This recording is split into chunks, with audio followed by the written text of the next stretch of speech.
Tiba pun sudah kita ni di daerah Tutong bersama dengan rakan kita Majdi. Assalamualaikum. Selamat pagi Majdi.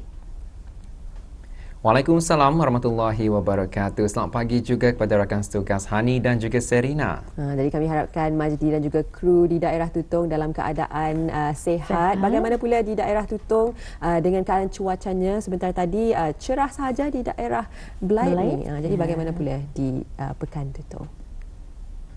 Alhamdulillah di daerah Tutong keadaan cuaca juga dalam keadaan yang baik-baik sahaja. Walaupun kita memang maklum suhu ataupun suhu degree Celsius lah di negara Darussalam ni memang kita ni tahu pada masa ni pun agak panas. Jadi apa yang kita harapkan agar kita ni sentiasa khususnya pada mereka yang ingin melakukan aktiviti di luar untuk memakai pakaian lebih cerah, jangan pakai pakaian gelap kerana ia akan lebih memanaskan diri kita ni. Jadi perlulah kita ni tahu ya akan keadaan cuaca, terutama sekali suhu di negara Brunei Darussalam ini. Saya rasa ada beberapa ketika lalu dikongsikan macam mana kita ni menangani keadaan cuaca yang panas ni ya, untuk kita ni lebih dapat mengawal emosi dan juga keadaan kesihatan kita ni. Ada seperti yang Majdi nyatakan, satu tips tadi tu mengenakan pakaian yang berwarna cerah dan tidak tebal ya. Pasti ya. Saya ingat ada yang ada dikongsikan dulu guru saya dari luar. Jadi dia kata keunikan yang dia jumpa di negara Brunei Darussalam, rupanya payung ini bukan sahaja digunakan sewaktu hujan tetapi sewaktu cuaca panas. Itulah apa ni kita ni ambil manfaat dan juga kemudahan yang kita ni ada. Baik. Topiknya Sarina. Ini Majdi, kita telah mengajukan kepada Dani sebentar tadi di daerah Belait berkenaan dengan mungkin semasa harian ni Majdi ada terlihat ada beberapa buah rumah ataupun mungkin di kalangan keluarga sendiri ada menghidangkan kuih tradisi Brunei. Bagaimana? Ya, kalau saya sendiri memang tidak dinafikan. Saya pernah beraya arah rumah kawan baik sendirilah.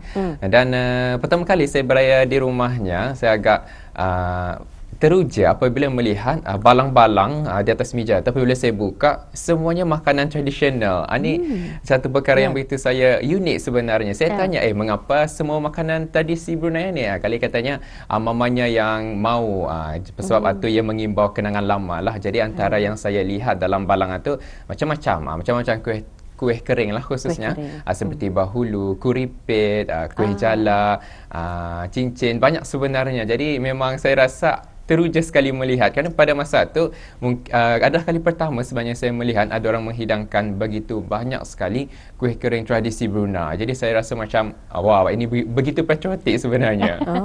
Antara semua yang Majdi nampak tu, mana satu yang pertama Majdi ambil? Kalau saya sebabkan saya pernah makan kuih tradisi kuripit, jadi saya rasa kuripit lah dulu. Memang saya minat lah kuripit tadi. Kuripit dan kuih sapit berbeza kan? Ya, betul. Kuripit dan kuih sapit memang berbeza sekali. Jadi kuripit macam mana bentuknya dan rasa-rasanya kalau orang dari pemikiran Majdi sendiri, ia diperbuat bahannya tu daripada apa selain daripada tepung? Kuih keripit ia diperbuat daripada ampulong sebenarnya, sagu dan juga kelapa yang diparut, gula. Jadi itulah bahan-bahannya. Memang berbeza sekali dengan sapit. Memang agak berbeza. Betul. Tapi ada persamankah dari segi bentuk? Coraknya yang ada tidak sama. Indah sama langsung. Sama. Mungkin nanti kita ni boleh perkenalkan kepada penonton kita ni, antara lain kadang-kadang tadi ni lupa bahan ni ada perancangan kita ni tu tapi makan tapi lupa apa namanya. Begitulah. Jadi di Rampai Pagi kita ni sama-sama mengingatkan antara warisan tradisi kita ni, di antara juga kuih muih. Baik, apa yang akan dikongsikan dari daerah Tutong ingin mengetahui, jadi kita ni serahkan kepada Majdi. Silakan. Baik, terima kasih kepada rakan setugas. Bismillahirrahmanirrahim. Assalamualaikum warahmatullahi wabarakatuh. Selamat pagi dan salam sejahtera ada penonton. Alhamdulillah kita bersua pada hari ini Jumaat 16 Syawal 1445 Hijrah, dan seperti biasa akan berkongsi makluman semasa dan juga satu bahan sisipan yang kami sediakan untuk tontonan kita bersama.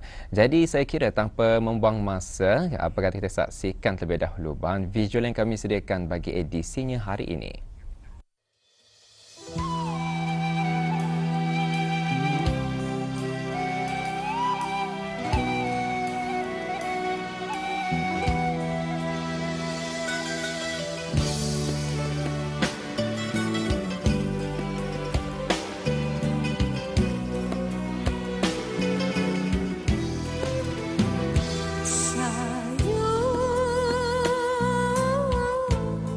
Setiap manusia tidak akan lepas dari ujian dan dugaan dari Allah Subhanahu Wa Taala. Baik ujian ataupun dugaan dari segi kesihatan, keluarga, anak-anak, anggota tubuh badan dan sebagainya. Hanya tinggal manusia itu sendiri untuk ikhlas menerima apapun dugaan dan berusaha semampu mungkin. Pakej program dari Daerah Tutong kali ini, Auda, kita akan bawakan satu perkongsian pendekatan bersama seorang ibu tunggal yang berusaha sedaya upaya membesarkan anak beliau. Ibu, mama, umi, bonda, apapun panggilannya, tidak akan dapat diganti oleh siapapun. Subhanallah. Saya percaya insan yang bergelar anak sudah merasakan dan mengetahui kekuatan yang dimiliki oleh seorang ibu yang sudah berjuang tenaga melahirkan dan membesarkan sehingga kita menjadi yang sekarang ini. Apatah lagi membesarkannya seorang diri. Inilah yang dilalui oleh Dayang Siti Fatimah, seorang ibu tunggal dan merupakan penduduk tetap negara Brunei Darussalam, mempunyai seorang cahaya mata. Suaminya kembali ke rahmatullah 4 tahun yang lalu. Semenjak pergian Bapak Intan, saya pun sedih juga lah.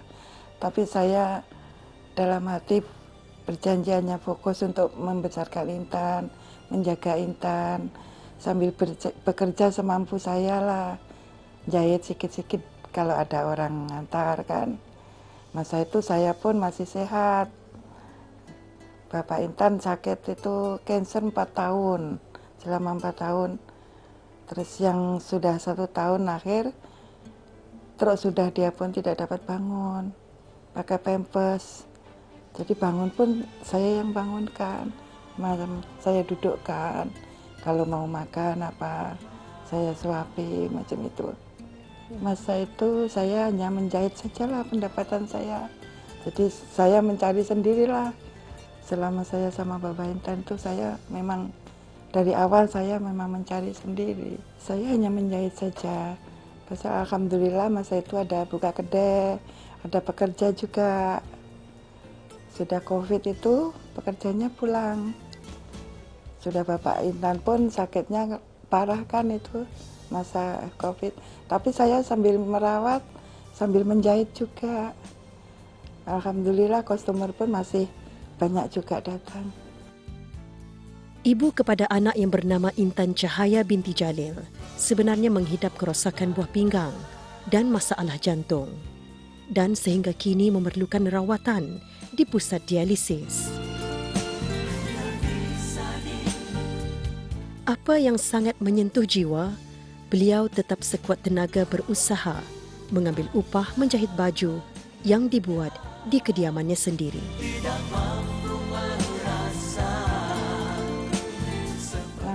Buah pinggang, yang satu sudah rusak, tinggal satu. Yang tinggal satu ini dokter mau operat, saya tidak berani, pasal ada batunya kan. Jadi sudah itu saya makan obat saja, batu itu pun pecah sendiri. Sudah batu pecah, jadi bekas tempat batu itu tadi luka. Jadi dari sanalah saya terus stroke itu jadi drop. Alhamdulillah kalau kerja rumah saya masih kuat lah. Semua saya buat sendiri. Intan kadang tolong nyuci baju, cuci pinggan, menyapu, macam. Saya sambil menjahit. Kalau saya duduk kuat, cuma kalau saya berjalan-jalan, kaki saya kadang lemah. Tapi kalau saya menjahit, saya insya Allah masih kuat. Ada yang baju saya pakai untuk menikah sama bapaknya dulu, masih ada saya simpan. Saya hari raya itu selalunya macam biasa sajalah. Pasal masa dulu-dulu masa saya kerja kan sibuk kerja saja, saya tidak pikir hari raya.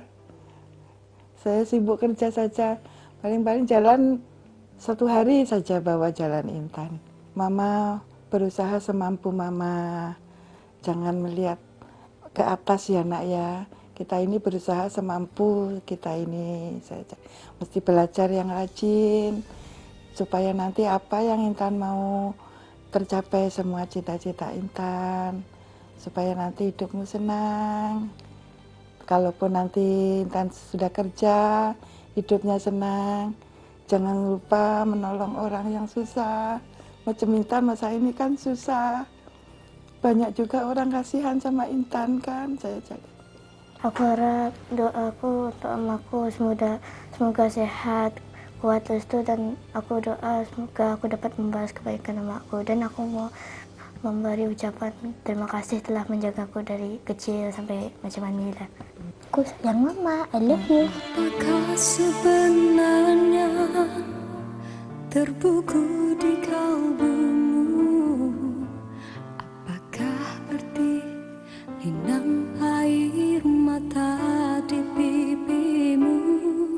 Ucapkanlah padaku, tak bisa kurungkannya. Sabar dan ikhlas menjalani hidup. Sabar bagaikan air di telapak tangan yang ingin kita minum untuk menghilangkan kehausan. Jangan biarkan air itu jatuh, melimpah ke tanah. Jangan biarkan air itu kering. Sama-sama kita berdoa kepada Allah Subhanahu wa Ta'ala agar pengorbanan insan yang bergelar ibu atau bapa mendapat ganjaran kebaikan yang berlipat ganda, dihujani rahmat dalam hidup, dibanjiri rezeki yang berkah, dan dikurniakan kesihatan dan keafiatan yang berpanjangan. Allahumma ghafirli dhunubi wali walidayah warhamhuma kama rabbayani saghirah. Ya Allah, ampunkanlah segala dosa ibu dan bapa. Kasihi mereka seperti mereka menjagaku.